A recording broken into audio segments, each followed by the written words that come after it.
Ce procès est imaginaire. Le procureur, le deuxième juge, l'avocat de la défense, les avocats de la partie civile,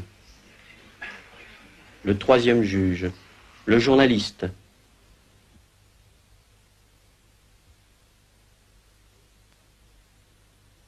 le président. J'étais à l'infirmerie. Je venais d'avoir le typhus. J'ai vu le docteur Young venir faire ses sélections ganté de blanc. Un petit mouvement de doigt à gauche. Je l'ai vu désigner pour la mort une détenue qui venait à peine d'accoucher. Je l'ai vu désigner des enfants. Je l'ai vu, un soir de Noël, désigner plus de victimes que d'ordinaire, 3 fois plus. Tous devaient recevoir au cœur une piqûre de phénol. J'ai vu des femmes désignées pour être stérilisées. Pour être stérilisées. N'avez-vous jamais regretté ces terribles méthodes? J'avais bien l'impression que ce n'était pas légal, mais je ne savais pas jusqu'où allaient les lois de la guerre. Je pensais en moi-même que c'était ignoble, et je ne pouvais pas dire cela à mes supérieurs. Personne ne peut imaginer que j'aurais pu aller trouver mes supérieurs pour protester. Ils m'auraient fait fusiller. J'étais comme dans une camisole de force. Je n'étais pour mes supérieurs qu'un numéro, tout comme les prisonniers. Greffier, veuillez lire le document, numéro 11.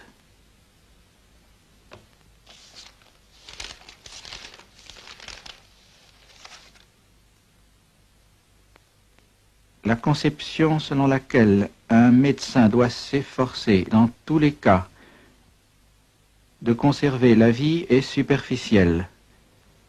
Naturellement, le but de l'art médical est de guérir, mais lorsque des êtres humains ont un niveau inférieur à celui de l'animal, le bonheur de la famille, de la mère, des époux, de la nation doit primer.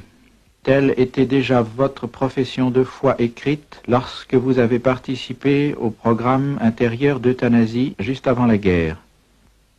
Avez-vous quelques lumières, quelques faits précis sur les injections mortelles faites aux détenus? Oui. Un jour, les infirmières évacuèrent rapidement les femmes qui pouvaient encore bouger et nous firent sortir au grand air. Elles voulaient éviter que nous soyons piqués.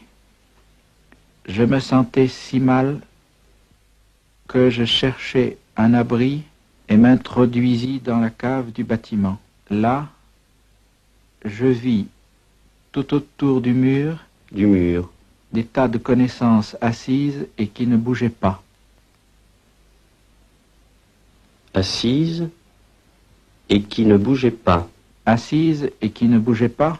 Vous voulez dire qu'elles étaient mortes?